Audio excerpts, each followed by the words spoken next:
अस्सलाम वालेकुम रहमतुल्लाहि व बरकातुहू। स्टूडेंट्स, जो आपने जो है लॉकडाउन से पहले जो है ज़ूलॉजी का जो टेस्ट टू दिया था उसके आज एमसीक्यूज हम डिस्कस करते हैं आज की क्लास के अंदर। सबसे पहले एमसीक्यूज हमारे पास है the cavity which are present in the brain are called atrium, sac, ventricle and auricles. Students, अगर आप अपनी वर्कबुक के एतबार से अगर हम बात करते हैं तो पेज नंबर 70 के ऊपर आप देखेंगे तो ब्रेन की जो कैविटीज होती है, फोर ब्रेन, मिड ब्रेन और हाइंड ब्रेन, उसके जो डिफरेंट पार्ट्स हैं ये वेसिकल्स के अंदर मौजूद होते हैं, खास कैविटी के अंदर मौजूद होते हैं, फ्लूइड फिल्ड कैविटी। इस कैविटी को हम क्या कहते हैं स्टूडेंट? इस कैविटी को हम कहते हैं वेंट्रिकल्स। तो राइट आंसर क्या हो जाएगा स्टूडेंट्स? हमारे वेंट्रिकल्स कहलाते हैं। अब सवाल पैदा होता है कि सर ये एट्रियम और ऑरिकल्स, स्टूडेंट्स आप लोगों को ध्यान में रखना होगा कि एट्रियम और ऑरिकल्स तो हम तो हार्ट्स के अंदर बात करते थे, हार्ट्स के अंदर, सर वेंट्रिकल भी हार्ट्स के अंदर बात करते हैं, उसको एट्रियम और ऑरिकल्स क्यों नहीं कहते हैं? याद रखिएगा स्टूडेंट्स कि atrium and auricle is the major parts of the heart. Sac किसे कहते हैं? Sac is a pouch like body. Ventricles के अंदर फ्लूइड फिल्ड कैविटीज को बेसिकली हम क्या कहते हैं? वेंट्रिकल्स कहते हैं। सेकंड एमसीक्यूज की तरफ आते हैं students. The hind brain consist of, अब ये भी आपको बुक के एमसीक्यूज हैं जो कि आप बुक के एमसीक्यूज में देखे होंगे, ये एमसीक्यूज बुक रीड करते करेंगे तो एमसीक्यूज सॉल्व हो जाएगा। पेज नंबर 72 के ऊपर स्टूडेंट्स अगर आप चाहते हैं, हाइंड ब्रेन कंसिस्ट ऑफ किस पे करता है? Medulla oblongata, pons and cerebellum and reticular formation. ये चार जो है आपके पास, जो चार जो है मेडुला ऑब्लिंगुआ में भी करता है, पोन्स में भी करता है, सेरिबेलम में भी करता है। अगर मैं यहाँ पे आगे लिख दूं कि रेक्टिकुलर फॉर्मेशन, ये भी राइट आंसर हो जाएगा। रेटिकुलर लिख देता हूं मैं स्टूडेंट्स, रेटिकुलर फॉर्मेशन। ये चार पार्ट आपको क्या रखने हैं स्टूडेंट? जहन में रखने के। ये hind brain consist of 4 part. Sir fore brain के पार्ट भी याद रखने पड़ेंगे, तो fore brain is consist of diencephalon and telencephalon, और टेलेंसिफेनॉन किस पे कंसिस्ट करता है? ये जहन में रखना बेटा आपको। टेलेंसिफेनॉन जो होता है वो सेरिब्रल हेमिस्फीयर, जिसे हम सेरिबेलम कहते हैं, इस पे कंसिस्ट करता है, और डायसिनेफॉन कंसिस्ट करता है थैलेमस एंड लिम्बिक सिस्टम।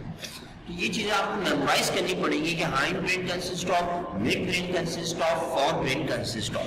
तो इस एमसीक्यू सेकंड एमसीक्यू का स्टूडेंट आंसर क्या होगा? Medulla oblongata, pons, cerebellum and reticular formation. तो उसको हम यहाँ पे करेक्ट कर देते हैं। थर्ड एमसीक्यूज के ऊपर आते हैं। ये थोड़ा आपको कॉन्सेप्चुअल एमसीक्यूज लिखेगा क्योंकि हमने जो प्रीवियस जो 2 एमसीक्यूज देखे वो एज इट इज बुक की लाइन से थे। Third MCQ, a man has an IQ equivalent to that of a boy 5-year-old. This is due to deficiency of which hormone? अब आपको ये ध्यान में रखना है कि कौन से हार्मोन जो होता है वो डेफिशिएंसी अगर वो हार्मोन की अगर आ जाए तो एक आदमी है उसकी जो है आईक्यू लेवल ऐसा ही जैसे एक 5 साल के बच्चे का। तो कौन सा हार्मोन है वो देखते थे स्टूडेंट्स। तो आपको ये ध्यान में रखना पड़ेगा कि हमारे पास जो पहला हार्मोन है वो थायराइड हार्मोन है। सर थायराइड हार्मोन के फंक्शंस क्या होते हैं? अगर हम ये देखें ना कि फिजिकल ग्रोथ, मेंटल ग्रोथ, अब आपको ये देखना है सोमाटोफिन हार्मोन कौन सा है? सर ये ग्रोथ हार्मोन है। इसका ताल्लुक जो है आईक्यू से और मेंटल प्रॉब्लम से नहीं होता। एल्डोस्टेरोन का ताल्लुक किससे होता है? सर एक तरह से स्टेरॉइड हार्मोन है। एड्रेनलिन का क्या ताल्लुक होता है? सर ये एक तरह से जो है वो फाइट एंड फ्लाइट मैकेनिज्म में काम आता है। तो एक ही ऑप्शन स्टूडेंट हमें नजर आ रहा है, थायराइड हार्मोन। थायराइड हार्मोन के अंदर थायरोक्सिन रिलीज होता है और thyroxine is responsible and essential for the normal physical growth and mental development. तो इस एमसीक्यूज का स्टूडेंट हमारे पास जो राइट आंसर होगा वो होगा thyroid hormone. Thyroid hormone is responsible to manage the mental development in the body. और deficiency अगर हो जाए किसी भी एडल्ट के अंदर भी तो उसका आईक्यू लेवल ऐसे ही हो जाएगा जैसे 5 years old हो। फोर्थ एमसीक्यू सीक्वेंस में आते हैं, which hormone trigger change at the time of puberty in boys.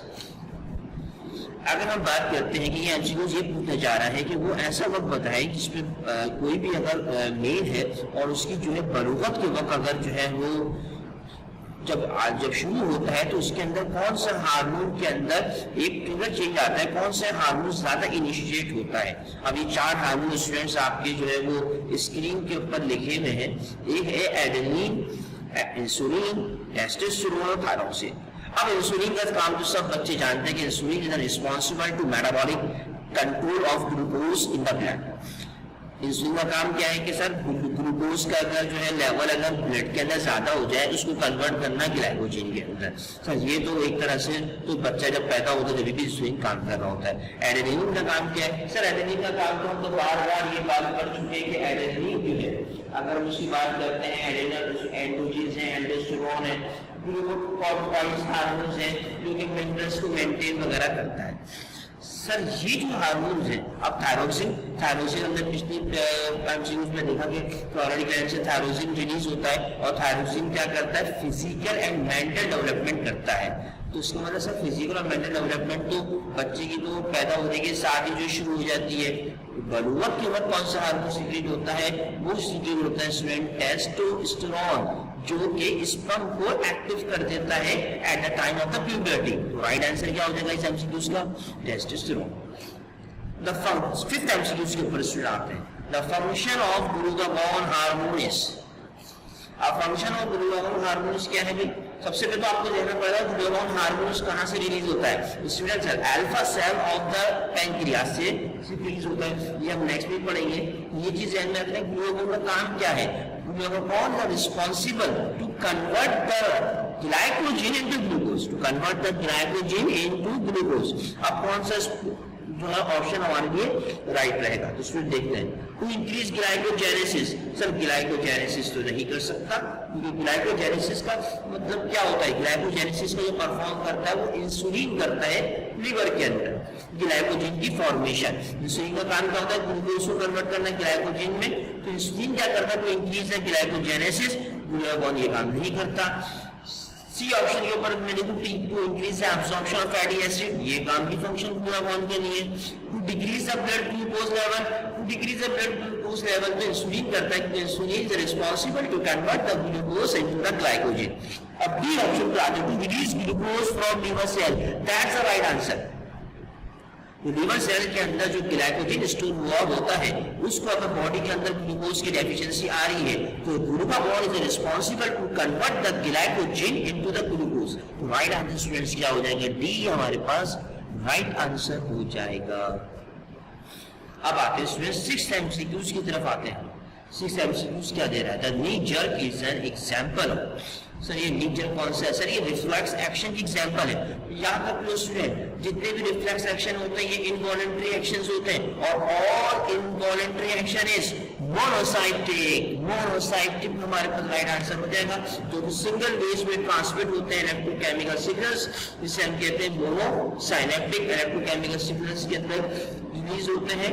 तो कोई भी अगर इनवॉलंटरी एक्शंस हो, रिफ्लेक्स एक्शन, ये कोई सी भी एग्जांपल हो तो कौन सा फॉलो करता है भाई? Nerve transmission monocyclic. मोनोसाइनेप्टिक कहते हैं, मोनोसाइनेप्टिक हमारे पास राइट आंसर हो जाएगा। अब आते हैं 7 MCQ. Which pair is correct? अब देखते पड़ेगा कौन सी पेयर के एतबार से बात करें। इस तरह कभी भी एमसीक्यूज आ जाए स्टूडेंट्स तो आपको जरा ऑप्शंस के ऊपर ध्यान देते हुए इस एमसीक्यू सॉल्व करना होगा। ऑक्सीजन में sensitive parathyroid hormone, blood calcium level decrease, ADS, salt absorption, prolactin release है। इसका मतलब है कि हार्मोनल फंक्शंस को देखते हुए हमें करेक्ट करना है। ऑक्सीटॉक्सिन जो रहता है वो रिलीज करता है मिल्क को। सर ये ऑप्शन तो गलत हो गया। Parathyroid hormone, blood calcium level decrease. Parathyroid hormone is responsible to increase the blood calcium level, ये सर ऑप्शन भी सही नहीं लगा। ADH, anti diabetic hormone, salt reabsorption, sir ये ऑप्शन सही लग रहा है कि एडीएच का जो काम होता है वो सॉल्ट रीअब्जॉर्प्शन करने का होता है। प्रोलैक्टिन मिल्क प्रोडक्शन या मिल्क सिंथेसिस का होता है। Sir D option be wrong लग रहा है। ऑक्सीटॉक्सिन का काम क्या होता है? मिल्क इजेक्ट, इसमें क्या लिखा? Milk synthesis. पैराथायरॉइड का काम क्या होता है? ब्लड कैल्शियम लेवल इंक्रीज, और इस ऑप्शन में लिखा हुआ है कि parathyroid hormone, blood calcium level decrease, ADH salt reabsorption. That is the correct answer of this MCQ 7। तो हम देखेंगे इसको का right answer hypersecretion. Next MCQs के ऊपर आते हैं students. Hypersecretion of growth hormone by pituitary region. अब हाइपरसेक्रेशन का मतलब क्या है स्टूडेंट? हाइपरसेक्रेशन का मतलब क्या होता है? Excessive secretion. अब ग्रोथ हार्मोन कौन से होते हैं? सोमैटोस्टॉकिन हार्मोन कहते हैं इसको। और आपको ये पता होना चाहिए कि हाइपरसेक्रेशन अगर हो जाती है ग्रोथ हार्मोन की तो इस कंडीशन को क्या कहते हैं? इस कंडीशन को हमने याद रखा है सर, जिग्नेटिज्म होता है। जिग्नेटिज्म कहते हैं हम इसको। राइट आंसर क्या हो जाएगा हमारे पास? अब स्टूडेंट्स हम बात करते हैं कि सर ये डॉर्फिज्म का मतलब क्या है। डॉर्फिज्म क्या होता है? Hyposecretion of growth hormone. Sir ये क्रिटिनिज्म का मतलब क्या है? तो स्टूडेंट क्रिटिनिज्म का ताकि वही थायराइड हार्मोन की तरफ हम आते हैं। क्रिटिनिज्म का मतलब क्या होता है कि हाइपोसिक्रेशन हो जाए थायरोक्सिन की चाइल्ड के अंदर या इन्फेंट्स के अंदर, तो उस कंडीशन को क्या कहते हैं? हम क्रिटिनिज्म कहते हैं। और मायोक्सीडर्मा किसे कहते हैं? हाइपोसिक्रेशन हो जाए थायरोक्सिन की इन एडल्ट के अंदर, तो उसे हम कहते हैं मायोक्सीडर्मा। तो इसमें तमाम terminology according to hormones efficiency, according to hormones over secretions, आपको अगर पता होगी तो इस तरह के तमाम एमसीक्यूज आप लोग के सॉल्व हो जाएंगे। अब आते हैं हम next MCQs, 9th MCQs, ADH is secreted through. अगर हम बात करते हैं कि एडीएच सीक्रेट कैसे होता है, अब एडीएच सीक्रेट कहां से होता है? एडेनल कॉर्टेक्स से होगा, एडेनल मेडुला से होगा।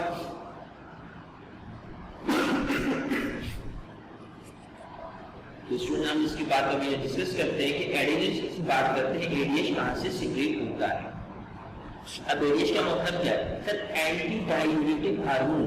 सर ये एंटी डाययूरेटिक हार्मोन जो होता है वो कहां से सीक्रेट होता है? पहले तो ये ध्यान में रखना सर एडेनल मेडुला से होता है या एडेनल कॉर्टेक्स से होता है, तो सर ये याद रखें। अब इसके अंदर एडेनल कॉर्टेक्स और एडेनल मॉडल दिया हुआ नहीं है।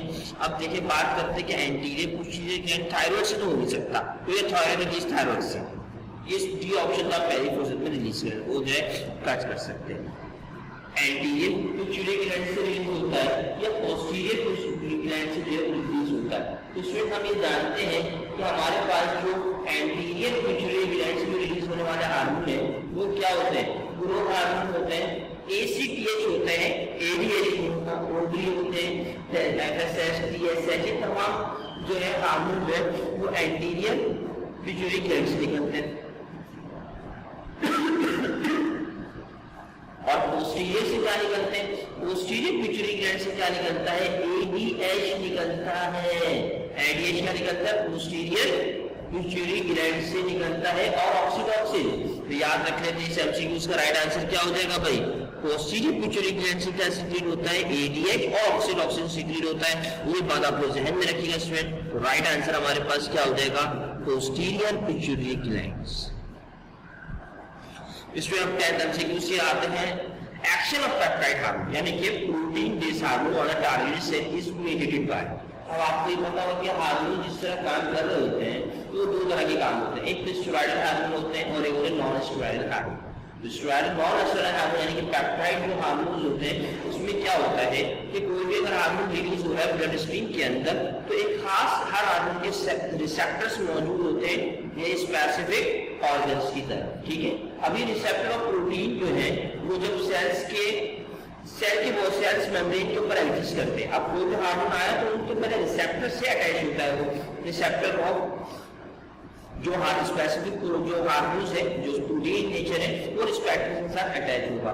ये रिसेप्टर जब अटैच कर लेगा हार्मोन के मॉलिक्यूल्स को, फिर इसको क्या करेगा? सेल के अंदर लेके जाएगा और एक्टिवेट करेगा एंजाइम। उस एंजाइम का नाम क्या है हमारे पास? उस एंजाइम का नाम है साइक्लिक एएमपी।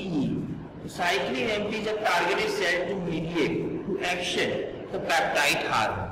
ये आप लोगों को उस लेवल में मैंने बताया था कि साइक्लिक एएमपी एक्टिवेट करता है, एक तरह से एंजाइम एक्टिवेटेड एंजाइम करता है जिसमें एटीपी कन्वर्ट होती है साइक्लिक एएमपी के ऊपर। इसकी वजह से हार्मोन्स अपनी एक्टिविटी शो करता है टारगेटेड ऑर्गन्स की तरफ या टारगेटेड सेल की तरफ। तो राइट आंसर क्या हो जाएगा? Cyclic AMP. तो स्टूडेंट्स आज की क्लास के अंदर हमने 10th एमसीक्यू डिस्कस किए। अब इंशाअल्लाह नेक्स्ट वीडियो लेक्चर में जो रिमेनिंग एमसीक्यूज हैं इस टेस्ट 2 के, इसके अंदर आप लोगों ने चैप्टर 3